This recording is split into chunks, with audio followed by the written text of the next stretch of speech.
8절을 보십시오. 오늘 우리가 함께 본 본문 8절.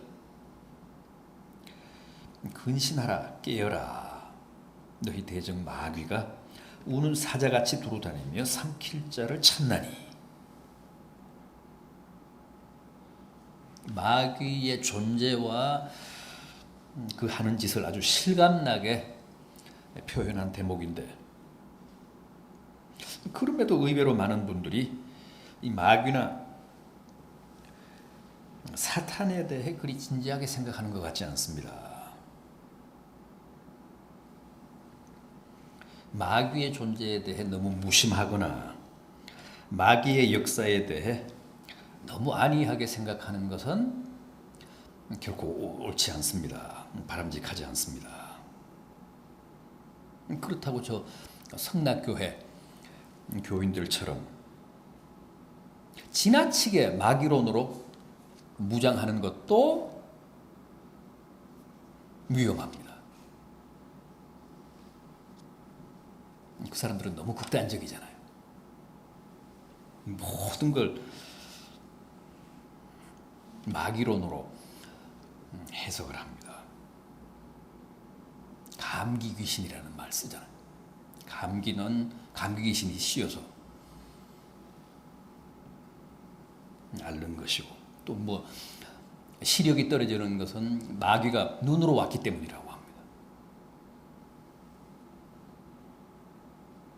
심지어는 무좀 귀신도 있어요.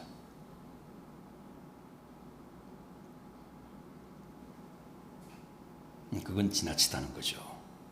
그러나 자기 관리에 보다 철저해서 마귀에게 내 허점이나 약점을 드러내지 않는 것, 그것은 중요합니다. 마르틴 루터가 지은 찬송이 있죠. 우리가 지금 가지고 있는 찬송가 585장 내주는 강한 성이요. 그 3절을 보면 이 땅에 마귀 들끓어 우리를 삼키려 한다. 그건 사실입니다. 에베소서 6장 12절은 우리의 씨름은 혈과 육을 상대하는 것이 아니요 통치자들과 권세자들과 어둠의 세상 주관자들과 하늘에 있는 악한 영들을 상대함이라 그랬습니다. 여러분, 마귀가 우리의 원수입니다. 치열한 우리의 모든 싸움 그 배후에는 언제나 마귀가 있습니다. 따라서 성경은 어디를 보나 이런 마귀에 대해 적극적으로 대적하라고 했지 무관심하라거나 우습게 여기라고 한 곳은 없습니다. 여러분, 귀신이 뭡니까? 성경에도 무슨 군대 귀신 나오고 벙어리 귀신도 나옵니다. 수많은 귀신 얘기가 나오는데 귀신의 정체가 뭡니까? 정말 한을 품고 죽거나 험하게 죽어서 차마 저 세상으로 못 가고 구천을 떠돌고 있는 영혼들입니까? 굿할 때 보면 그런 사람들의 혼이 강신해서 무당을 통해 그 사람과 똑같은 목소리를 내며 한풀이를 하잖아요. 울기도 하고 원망도 하고 가족이나 자손들을 나무라기도 합니다.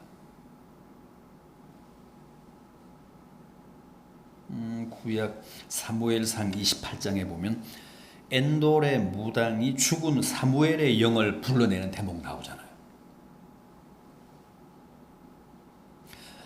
무속에서는 그걸 초혼이라고 합니다.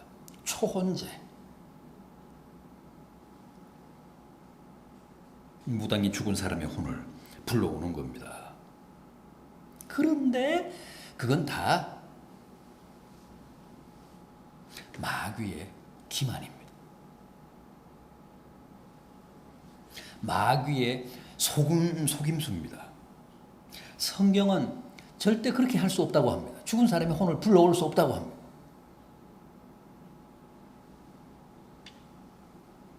사람은 누구나 죽으면 그 영혼이 즉시 낙원이 아니면 음부, 천국이 아니면 지옥으로 가지. 가톨릭에서 말하는 완충지대, 무슨 비무장지대 같은 연옥으로 가는 게 아닙니다. 그리고 한번 지옥이나 천국을 가면 무당이 부른다고 외출할 수가 없습니다. 무당이 뭐 면회 신청했다고 해서 지옥이나 천국 간 영혼이 다시 올 수 없습니다. 제삿날이라고 해서 특박을 나올 수 있는 게 아닙니다.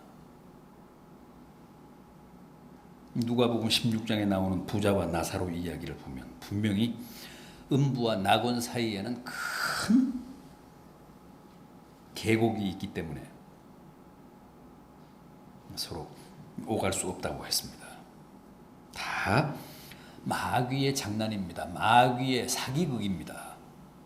사람들이 그렇게 믿으니까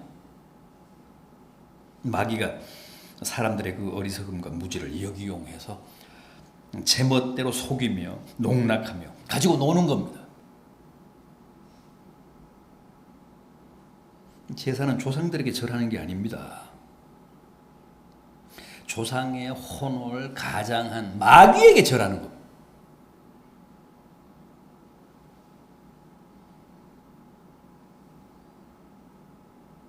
우리는 옛날부터 마을 어귀에 서 있는 큰 당나무에는 당산 귀신이 있다고 믿었습니다. 마귀가 사람들이 그렇게 믿으니까 그 당산 귀신 노릇을 하는 겁니다.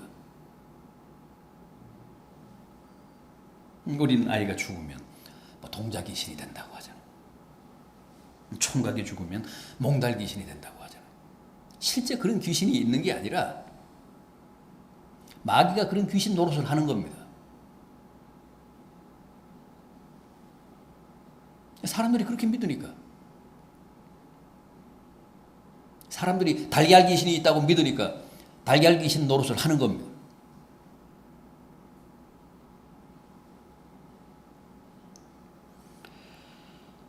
마귀가 그런 귀신 행세를 하며 사람들의 코를 꿰서 꼼짝하지 못하도록 지배하며 제 멋대로 끌고 다니는 겁니다.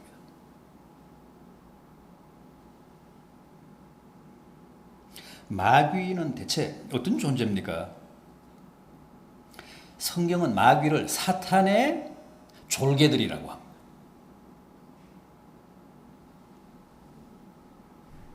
사탄은 단수잖아요. 마귀는 복수입니다. 사탄은 하나지만 마귀는 뭐 숫자가 많습니다. 마귀의 우두머리인 사탄의 정체 뭐죠? 이사야 14장, 요한계시록 12장, 베드로전서 2장 그리고 유다서에 의하면 천사장 루시퍼가 자기가 지휘하던 천사들을 이끌고 하나님께 대항하다가 진압군인 미가엘 천사장에게 제압을 당하고 결국은 하늘에서 쫓겨나는데 그게 바로 타락한 천사장 루시퍼인 사탄입니다. 그리고 그와 함께 쫓겨난 졸개들이 마귀입니다.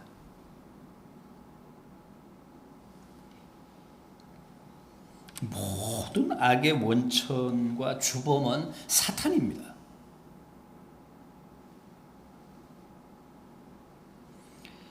그와 함께 추방된 졸개들이 지금 온 세상을 휘젓고 다니며 사람들을 미혹하고 불행하게 하는 마귀. 마귀는 사악한 영입니다. 사탄의 조종을 받는, 사탄이 부리는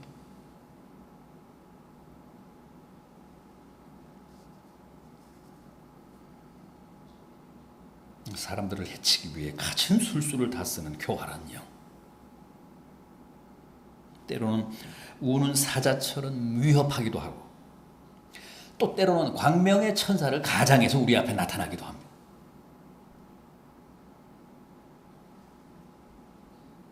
마귀는 영이기 때문에 우리 사람들과는 비교할 수 없을 정도로 재주가 많습니다.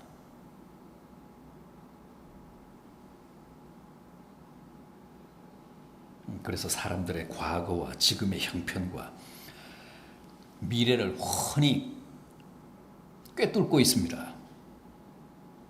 바로 그런 능력으로 점쟁이나 무당 같은 영매를 통해 점도 치고 굿도 하고 병도 주고 약도 주고,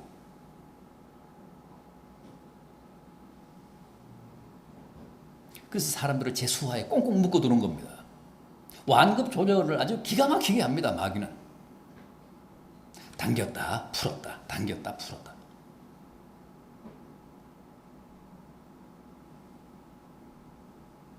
마귀의 수법은 언제나 그렇습니다. 안 믿는 사람들은 온갖 미신으로, 무속으로, 우상숭배, 또 타락한 세상 문화로, 혹은 무신론으로 망하게 하고, 우리 믿는 사람들은 끝없는 미혹으로, 주일 성수 방해로, 기도 생활의 좌절로, 말씀에 대한 회의와 성도 간의 불화로 시험에 들게 해서 결국은 신앙생활, 교회 생활에 실패하게 합니다.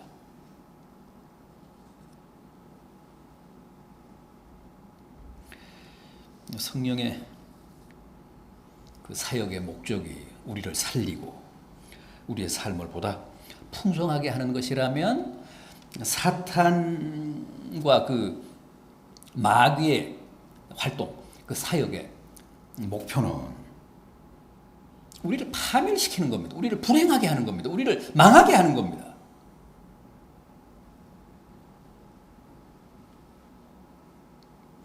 사실 사탄이나 마귀의 주요 타겟은 우리 믿는 사람들입니다.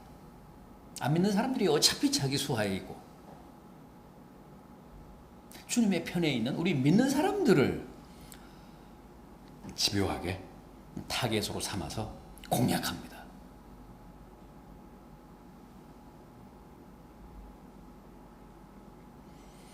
그래서 오늘 본문 9절은 믿음을 굳게 하여 저를 대적하라. 또 에베소서 4장 27절은 마귀로 틈을 타지 못하게 하라.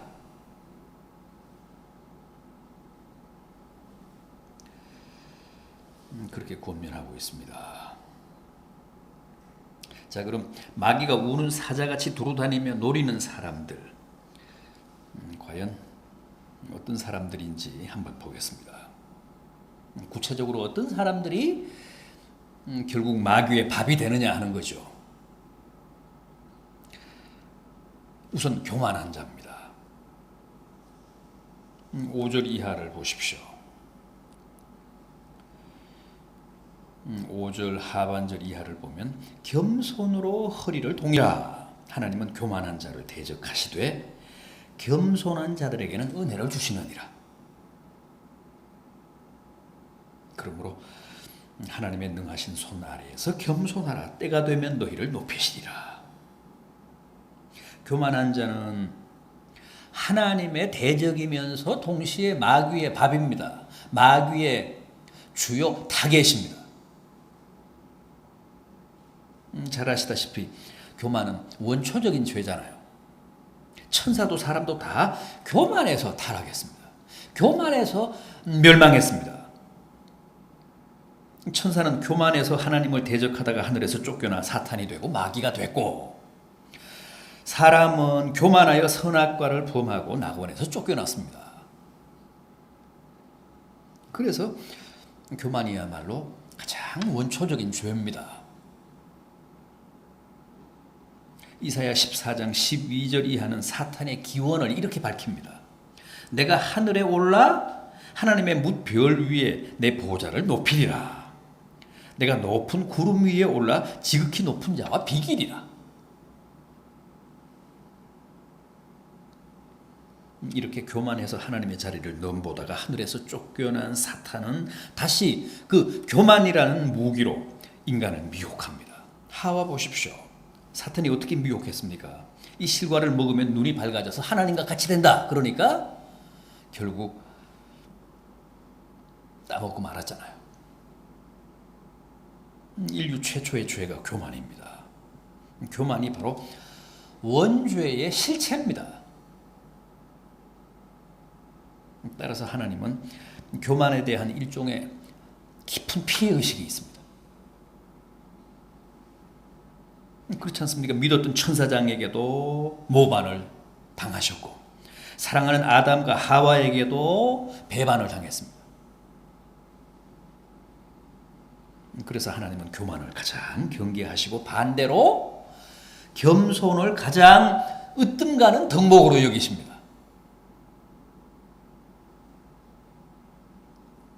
하나님은 교만한 자를 대적하시되 겸손한 자들에게는 은혜를 베푸신다는 말씀이 바로 그런 뜻입니다.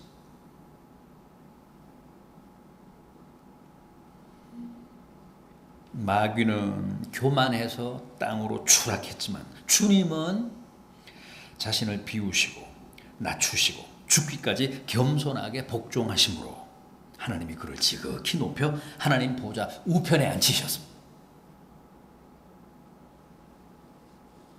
여러분, 주님은 겸손의 화신이시고 사탄은 교만의 화신입니다.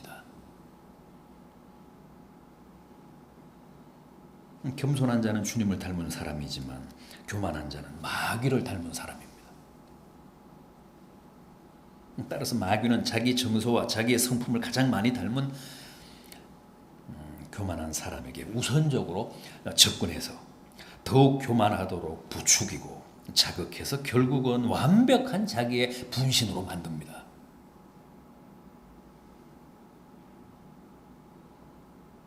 부디 겸손으로 허리를 동이십시오. 그게 우리가 마귀의 밥이 되지 않는 비결입니다.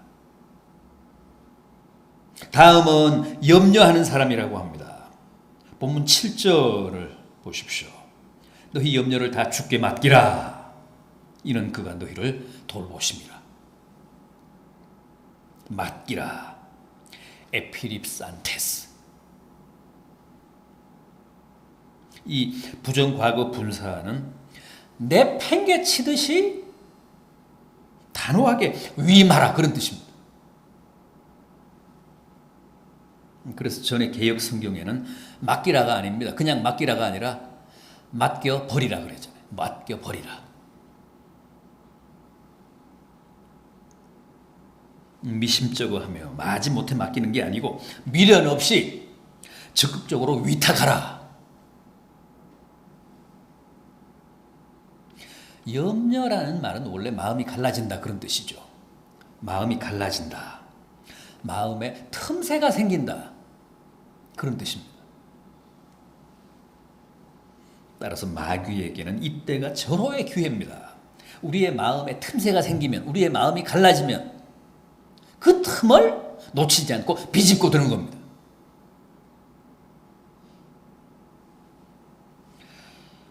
염려는 우리의 마음이 갈라져서 우리의 마음에 틈이 생기는 것을 의미하는데 마귀는 그때를 기다렸다가 우리가 염려할 때, 그래서 우리의 마음이 갈라지고 우리의 마음이 가장 약해 있을 때 비집고 들어서 우리를 지배합니다.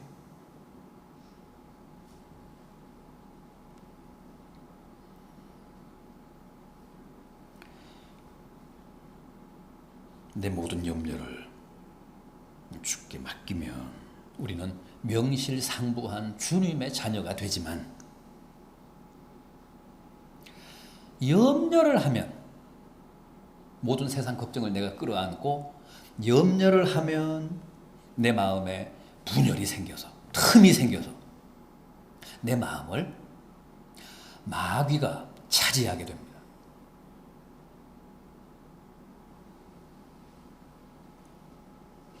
염려는 원래 자녀가 아니라 부모의 몫이잖아요.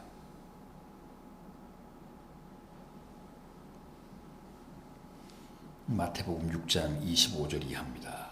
목숨을 위하여 무엇을 먹을까 무엇을 마실까 몸을 위하여 무엇을 입을까 염려하지 말라.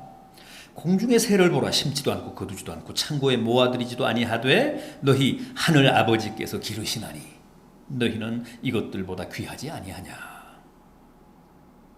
이 말씀에서 가장 중요한 게 뭡니까? 너희 하늘 아버지. 너희 하늘 아버지. 보십시오. 새를 얘기하면서도 새의 하늘 아버지라고 하시지 않고 너희 하늘 아버지라고 하십니다. 왜 그렇습니까? 하나님은 결코 새의 아버지는 아니기 때문입니다. 새에게는 그냥 하나님이십니다. 그냥 조물주십니다. 아버지가 아니십니다. 오직 우리에게만 하나님이 하늘 아버지십니다. 그렇다면 뭐가 걱정이 되고 뭐가 염려가 되십니까? 아버지가 계신데 왜 우리가 노심초사합니까? 아버지가 없습니까? 고합니까? 아니 미물의 들풀도 날아가는 새 한 마리도 다 먹이시고 입히시는 분이 자식인 우리를 돌아보지 않겠습니까? 우리에게 있어야 할 것을 우리보다 먼저 아시고 더 정확히 알고 계시는 아버지가 계신데 왜 그렇게 염려가 많습니까? 염려 내려놓으십시오. 염려를 주님께 맡겨버리십시오. 염려하는 순간 마귀가 우리의 마음을 정복합니다. 염려함으로 우리의 마음이 갈라지는 순간, 우리의 마음에 틈이 생기는 순간 마귀가 우리의 마음을 비집고 든다는 사실 꼭 기억하십시오. 모든 염려를 하늘 아버지께 맡겨버리심으로 우리가 마귀의 밥이 아니라 명실상부한 하나님의 자녀로 살아가기에 부족함이 없는 여러분들 되시기를 바람하지 않습니다. 하나 더 있습니다. 조는 자가 마귀의 밥이 된다고 합니다. 본문 8절을 보십시오. 근신하라 깨어라.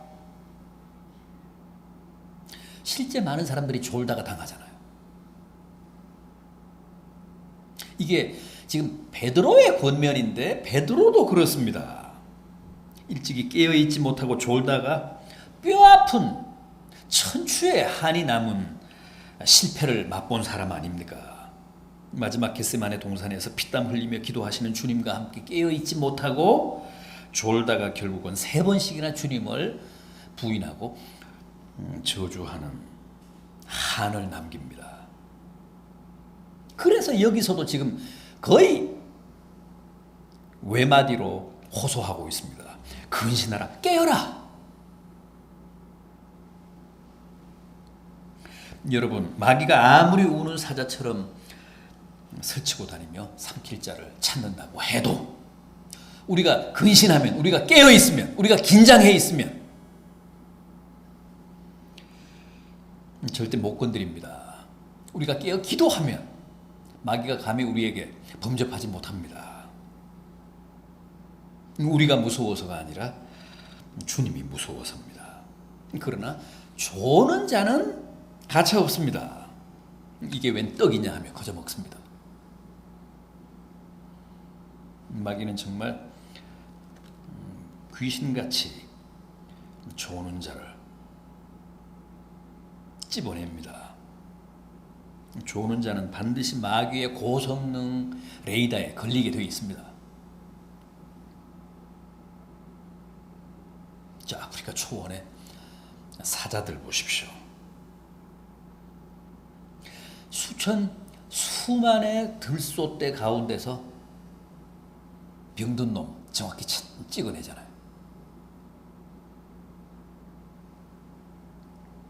그래서 결국은 그 병든 들소를 집요하게 공격해서 먹이로 삼습니다. 마귀가 꼭 그렇습니다. 근신한 자, 깨어있는 자, 기도하는 자는 감히 못 건드립니다. 조는 자, 자는 자, 병든 자, 시험에 든 자, 기가 막히게 알아내고는 공격해서 결국은 자기의 밥으로 삼습니다.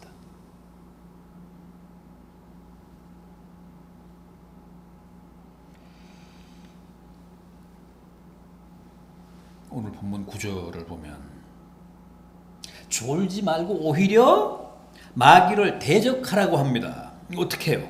믿음에 굳게 서서 깨어 기도함으로 마귀를 대적하라고 합니다.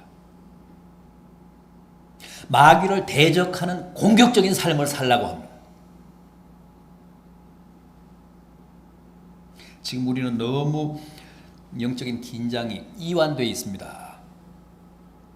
영적인 감각이 무뎌 있습니다. 아무런 위기의식이 없습니다. 거의 모두가 무장을 해제하고 극도로 나태해져서 졸고 있습니다. 정신을 차립시다. 생각해 보십시오. 운전하다가 졸면 어떻게 됩니까? 대형 사고 치잖아요. 깨어 있어야 합니다. 필요한 만큼 긴장해야 합니다. 호시탐탐 표정만을 노리고 있는 마귀의 밥이 되지 않으려면 두 눈을 부릅뜨고 살아야 합니다. 그래서 올해는 우리 가운데서 그 누구도 졸다가 마귀의 밥이 되는 불행한 성도가 없기를 진심으로 바람하지 않습니다. 기도하시겠습니다.